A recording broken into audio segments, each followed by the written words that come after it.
नमस्कार दोस्तों, जय श्री राम, जय सीताराम, जय जय हनुमान, जय बागेश्वर धाम सरकार। दोस्तों, एक बार माता लक्ष्मी भगवान विष्णु से मिलने के लिए जाती है और कहने लगती है, प्रभु जब मैं आपसे मिलने के लिए आ रही थी तो मेरी नज़र मृत्युलोक पर पड़ी। वहां मैंने देखा कि 3 स्त्रियां जो आपस में सहेली थी, उनमें से 2 स्त्रियां विधवा होकर के दुखी जीवन जी रही थी, जबकि एक स्त्री सुहागन होकर के अपने पति के साथ सुखी जीवन जी रही थी। प्रभु, ये बात मेरी समझ में नहीं आई, इसलिए मेरे मन में 3 प्रश्न बुझने लगे। अब मैं आपसे ये चाहती हूँ कि आप मेरे तीनों प्रश्नों के उत्तर दे करके मुझे संतुष्ट करने की कृपा करें। मित्रों, इस प्रकार माता लक्ष्मी की बात को सुनकर भगवान विष्णु कहते हैं, लक्ष्मी तुम मुझे अपने तीनों कष्ट बताओ, मैं तुम्हें तुम्हारे प्रश्नों के उत्तर दे करके पूरी तरह संतुष्ट करने का प्रयास करूंगा। अब माता लक्ष्मी कहती हैं, प्रभु मेरा पहला प्रश्न है, कौन सी स्त्री समय से पहले विधवा हो जाती है? मेरा दूसरा प्रश्न है, कौन सी स्त्री को जीवन में कभी सुख नहीं मिलता? और मेरा तीसरा प्रश्न है, कौन सी चीज ऐसी है जो एक पत्नी अपने पति को मांगने से भी नहीं देती? मित्रों, इस प्रकार माता लक्ष्मी के प्रश्नों को सुनकर के भगवान विष्णु कहने लगे, तुम जिन स्त्रियों की बात कर रही हो उनमें से 2 स्त्रियां विधवा होकर अपना दुखी जीवन जी रही है और वहीं पर एक स्त्री सुहागन होकर के अपने पति के साथ में अपना सुखी जीवन जी रही है। तुम जानना चाहती हो आखिरकार ऐसा क्यों है? तो मैं तुम्हें एक छोटी सी कहानी सुनाता हूँ। इस कहानी को बहुत ही ध्यान से सुनना। आधी अधूरी कहानी सुनने वालों को आधा अधूरा ही ज्ञान प्राप्त होता है, जो जीवन में कभी काम नहीं आता, क्योंकि तुम्हारे तीनों प्रश्नों के उत्तर किसी छोटी सी कहानी में समाये हुए हैं। यदि तुमने ध्यान से सुना तो तुम्हारी तीनों प्रश्नों के उत्तर तो अवश्य मिलेंगे और तुम्हें संतुष्टि प्राप्त होगी। मित्रों, माता लक्ष्मी कहती, प्रभु मैं आपकी बात से सहमत हूँ, आप कहानी शुरू करो, मैं कहानी को पूरी मन से सुनूंगी और जब तक आप कहानी बोलेंगे तब तक मेरा मन किसी दूसरे स्थान पर नहीं जाएगा।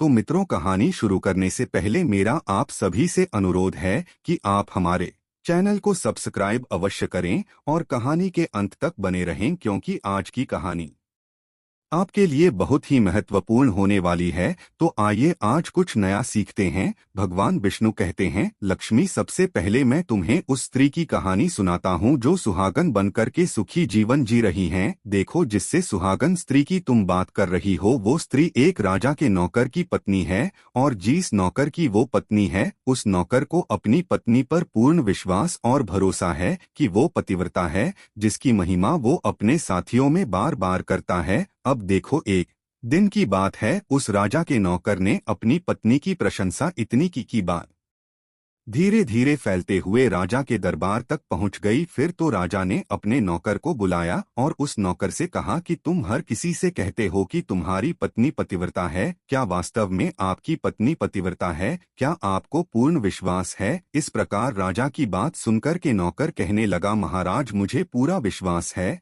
और पूरे से भी आगे विश्वास है कि मेरी पत्नी पूरी तरह पतिव्रता है। अब उसी समय पर राजा का महामंत्री कहने लगता है, यदि मैं तेरी पत्नी का पतिव्रता धर्म खंडित कर दूं तो तुझे क्या सजा मिलनी चाहिए? फिर तो नौकर ने कहा, यदि तुम मेरी पत्नी का पतिव्रता धर्म खंडित कर देते हो तो महाराज मुझे फांसी लगा देना। अब उधर वो राजा का नौकर भी मंत्री से कहता है, यदि महाराज यह मेरी पत्नी का पत्नीव्रता धर्म खंडित नहीं कर पाए तो इनको सजा क्या मिलनी चाहिए? तो राजा ने कहा कि मंत्री को भी फांसी की सजा दी जाएगी। फिर भगवान विष्णु कहते हैं, लक्ष्मी मंत्री ने स्वीकार कर लिया और नौकर से पूछा कि क्या वस्तु लाऊं जिससे तू माने कि मैं तेरी पत्नी का धर्म खंडित करने में सफल हुआ? तो नौकर ने कहा, मंत्री यदि तुम मेरे घर से जाकर के मेरे विवाह के समय पर मुझे एक पटका मिला था और एक कतार मिली थी, वो मेरी पत्नी ने बहुत ही संभाल कर रखी है, जो सुहाग की निशानी मानी जाती है। यदि तू पटका और कटार लाकर मुझे दिखा दे तो मैं मान जाऊंगा कि मेरी पत्नी का धर्म तूने पूरी तरह नष्ट कर दिया है। अब शर्त स्वीकार हो जाने के बाद में वो मंत्री शहर में जाता है और एक दूती से जाकर मिलता है। वो दूती हमेशा एक दूसरे से भिड़ने का काम करती थी और जो काम कोई नहीं करता था वह काम करने में वो सक्षम थी। फिर इस प्रकार उस मंत्री ने उस दूती को अपने स्वार्थ के लिए बुलाया और दूती से कहा कि देखो, इस नाम का एक व्यक्ति है, उससे मेरी शर्त लगी है। और फिर उसने उस शर्त के बारे में उसको सारा कुछ बता दिया। फिर वो उस दूती से कहने लगा, तू कैसे भी करके उस स्त्री से मेरा संपर्क करवा दे, तुझे जितना धन चाहिए मैं उतना धन दूंगा। इस प्रकार मंत्री की बात सुनकर की दूती कहने लगी, भाई तू उस औरत के बारे में बात मत कर, वो औरत पूरी तरह से पतिव्रता है तेरी, और थूकेगी भी नहीं, तेरी शक्ल भी नहीं देखेगी, और उनके परिवार के व्यक्ति खूंखार है, तेरी खाल उतार लेंगे। तो मंत्री कहने लगा, ठीक है, यदि तू मेरा उससे संपर्क नहीं करवा सकती है तो एक काम कर दे, उसके घर जाकर के पटका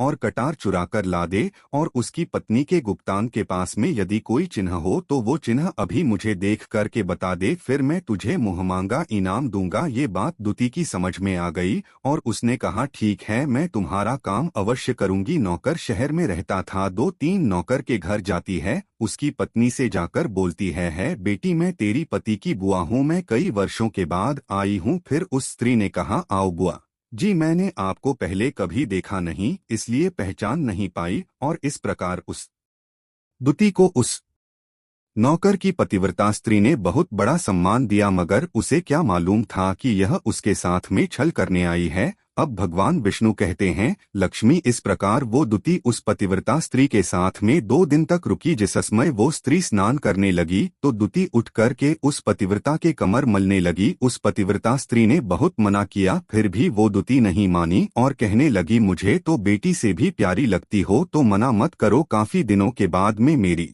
तुम्हारी मुलाकात पहली बार हुई है। अब ऐसा कहकर कि वह दूती मुख पर हाथ फिर आने लगी। फिर आंखों को धोने के बहाने से उस दूती ने उस पतिव्रता स्त्री की आंखों पर पानी मार दिया और उस स्त्री की आंखें बंद हो गई। इस प्रकार गुप्तांग के पास में जांघ पर उस स्त्री के एक तिल था जो दूती ने देख लिया, बस उसका काम बन गया। उधर ही स्नान करने के बाद में जब वह पतिव्रता स्त्री रसोई में खाना बनाने गई तो दूती को मौका मिल गया और उसने पटका और कटार उस नौकर के घर से चुरा ली और वहां से एकदम से भाग गई। और जा करके दूती ने वो पटका और कटार मंत्री को दे दिए और उस पतिव्रता स्त्री के जांघ पर तिल की निशानी भी बता दी। फिर वह मंत्री पटका और कटार लेकर के सीधा राजा के दरबार में पहुंचा और राजा से जाकर कहा, महाराज मैंने नौकर की पत्नी के साथ में 2 दिन बिताए और यह पटका तथा कटार उसी के हाथों से लेकर आया हूं। फिर तो राजा ने दरबार लगाया और नौकर को बुलाया तथा महामंत्री से सभा में पटका और कटार नौकर को दिखाने के लिए कहा। फिर राजा की आज्ञा पाकर के मंत्री ने उस नौकर को पटका और कटार दिखाई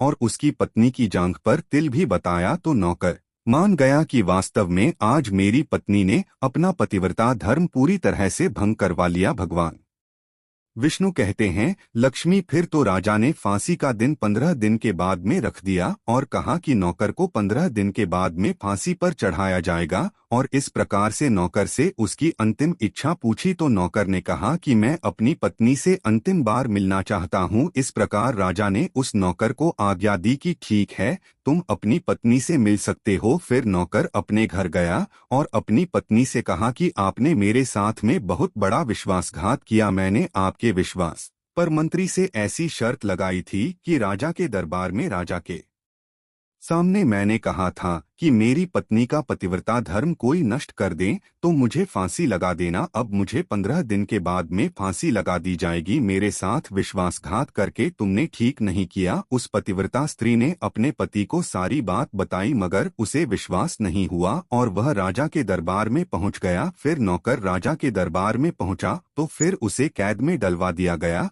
अब उधर नौकर की पतिव्रता धर्म पत्नी ने परमात्मा को याद किया और अपना भेष बदल कर के राजा के दरबार में गई और राजा से नाच दिखाने की आज्ञा मांगने लगी, क्योंकि वो स्त्री बहुत ही सुंदर थी और उधर राजा शौकीन होते हैं। इसलिए राजा ने आज्ञा दे दी कि सभी मंत्री संतरी आदि उपस्थित होकर के इस सुंदरी का नाच करवाने की पूरी व्यवस्था करें। भगवान विष्णु कहते हैं, लक्ष्मी फिर तो सब मंत्री महामंत्री राजा आदि दरबार में उपस्थित हुए और फिर उस नौकर की धर्म पत्नी ने जब नाचना शुरू किया तो राजा को उस स्त्री का नाच बहुत ही सुंदर लगा। और फिर राजा ने कहा, तुम मुझसे क्या मांगना चाहती हो? तुम जो भी मांगोगी मैं तुम्हें वही दूंगा। फिर उस नौकर की पतिव्रता स्त्री ने कहा, महाराज, आपकी सभा में मेरा चोर है जिसने मेरे रुपए लिए थे मगर आज तक वापस नहीं दिए, उसे फांसी की सजा दे दीजिए। अब राजा ने कहा, ठीक है, बताओ मेरे दरबार में तुम्हारा चोर कौन है, उसका नाम क्या है, मैं उसको फांसी की सजा अवश्य दूंगा। भगवान विष्णु कहते, फिर उस नौकर की पतिव्रता स्त्री ने कहा, महाराजा आपका मंत्री मेरा चोर है, आप इनको फांसी की सजा अवश्य दें। अब उधर जैसे ही मंत्री ने सुना कि ये सुंदरी मुझे अपना चोर बता रही है तो मंत्री कहने लगा, महाराज मैं कसम खाकर कहता हूँ कि मैंने इसका कभी कुछ नहीं चुराया है, मैंने इसे आज तक कभी देखा ही नहीं है, तुम्हें चोरी कैसे कर सकता हूँ, मैंने आज तक इसकी शक्ल ही नहीं देखी है। अब भगवान विष्णु कहते हैं, लक्ष्मी जैसे ही मंत्री ने कहा कि मैंने इस सुंदरी की आज तक शक्ल ही नहीं देखी है तो वो सुंदरी कहने लगी, महाराज ये मंत्री मुझे जानता नहीं है, तो आप इससे ये पूछो कि यह पटका और कटार कहाँ से लाया था। मैं उस नौकर की पत्नी हूँ जो आपके यहाँ पर नौकरी करता है और आप मेरे निर्दोष पति को फांसी चढ़ाने वाले हैं। अब मैं आपको पूरी दास्तां सुनाती हूँ। ये जो आपका मंत्री है, इसने मेरे पास में अपनी एक दूती को भेज करके मेरी जांघ के दिल का पता लगाया और उसी ने यह पटका और कटार चुरा करके इसको ला करके दी और आपके मंत्री के द्वारा भेजी गई। जब मेरे घर पर आई थी तो उसने मुझसे कहा था कि वो मेरे पति की बुआ हैं और वह पहली बार आई है, इसीलिए मैं उसको पहचान नहीं सकी। और महाराज जिस प्रकार मैंने उस स्त्री को अपने यहाँ पर बहुत बड़ा सम्मान दिया और अपने घर पर उसके ठहरने की व्यवस्था की और इस प्रकार उस नौकर की पतिव्रता स्त्री की बात को सुनकर के राजा ने दूती को बुलाया, फिर उस 2-3 राजा को सारी सच्चाई बता दी, जिससे राजा ने उस नौकर को रिहा कर दिया और मंत्री को फांसी पर चढ़ा दिया। भगवान विष्णु कहते हैं, हे लक्ष्मी, इस प्रकार उस नौकर की पतिव्रता स्त्री ने अंत में राजा से कहा, महाराज मैं अपने पति से बहुत प्यार करती हूँ, मैं एक चरित्रवान स्त्री हूँ, कभी भी मैं अपने पति का नाम तक अपने मुंह से नहीं लेती। भगवान विष्णु कहते हैं, लक्ष्मी मेरी कहानी पूरी होती है, अब तुम अपने तीनों प्रश्नों के उत्तर सुनो। तुम्हारा पहला प्रश्न था, कौन सी स्त्री समय से पहले विधवा हो जाती है? तो जो स्त्रियां अपने पति का नाम लेती है वो समय से पहले विधवा हो जाती है, क्योंकि पति का नाम लेने से पति की उम्र कम हो जाती है और समय से पहले ही उनके पति की मृत्यु हो जाती है। ऐसी स्त्रियां जो पति का नाम लेती हैं समय से पहले ही विधवा होकर के एक दुखी जीवन जीती हैं। बस यही राज की बात है कि तुम जिन 3 सहेलियों की बातें कर रही थीं उनमें से 2 विधवा थी और एक ये नौकर की पत्नी थी जो पतिव्रता स्त्री थी। ये पतिव्रता स्त्री कभी भी अपने पति का नाम मुंह से नहीं लेती थी और उधर वो 2 स्त्रियां जो विधवा होकर जीवन दुखी होकर जी रही है वो हमेशा अपने पति का नाम लेकर ही बुलाती थी, जिसकी वजह से उनके पति की उम्र कम हुई और फिर वो दोनों स्त्रियां समय से पहले ही विधवा हो गई और आज वो दुखी जीवन जी रही है। इसलिए कभी भी स्त्रियों को अपने पति का नाम अपने मुंह से नहीं लेना चाहिए। अब तुम्हारा दूसरा प्रश्न था, कौन सी स्त्री को जीवन में कभी सुख नहीं मिलता है? तो समझ लो, जो स्त्रियां अपने पति के बिना अनुमति के किसी तीर्थ स्थान या उत्सव में जाती हैं उनके जीवन में कभी सुख नहीं आता। ऐसी स्त्रियां जीवन पर दुखी रहती हैं और उन्हें पति का कभी प्रेम नहीं मिलता। भगवान विष्णु कहते हैं, लक्ष्मी तुम्हारा तीसरा प्रश्न न था कि ऐसी कौन सी चीज है जो एक पत्नी अपने पति को मांगने से भी नहीं देती? तो समझ लो वो चीज गाली है। एक चरित्रवान स्त्री कभी अपने पति को गाली नहीं दे सकती और जो स्त्री गाली देती है मुस्तरी कभी चरित्रवान नहीं होती और ऐसी स्त्री जीवन भर रोती है, उसके जीवन में कभी सुखी नहीं आती और समय से पहले ही ऐसे स्त्री विधवा हो जाती है। मित्रों, इस प्रकार कहानी सुनने के बाद में माता लक्ष्मी पूरी तरह से अपने तीनों प्रश्नों से संतुष्ट होकर कहती है, प्रभु वास्तव में जो स्त्री चरित्रवान होती है वो कभी दुखी जीवन नहीं जीती है, क्योंकि ऐसे घर में लक्ष्मी का सदावास होता है और वह घर धन धान्य से हमेशा भरपूर बना रहता है। ऐसी स्त्रियां हमेशा घर को स्वर्ग बना देती है। तो दोस्तों, यदि आपको यह वीडियो पसंद आई हो तो प्लीज आप हमारे चैनल को सब्सक्राइब अवश्य करें, वीडियो को लाइक करें और दोस्तों सच्ची श्रद्धा से कमेंट में जरूर लिखें, जय श्री राम, जय हनुमान। साथ ही देवों के देव हर हर महादेव सदैव आप पर अपनी कृपा बनाए रखें। प्रिय मित्रों, वीडियो को अंत तक देखने के लिए धन्यवाद। जय श्री राम।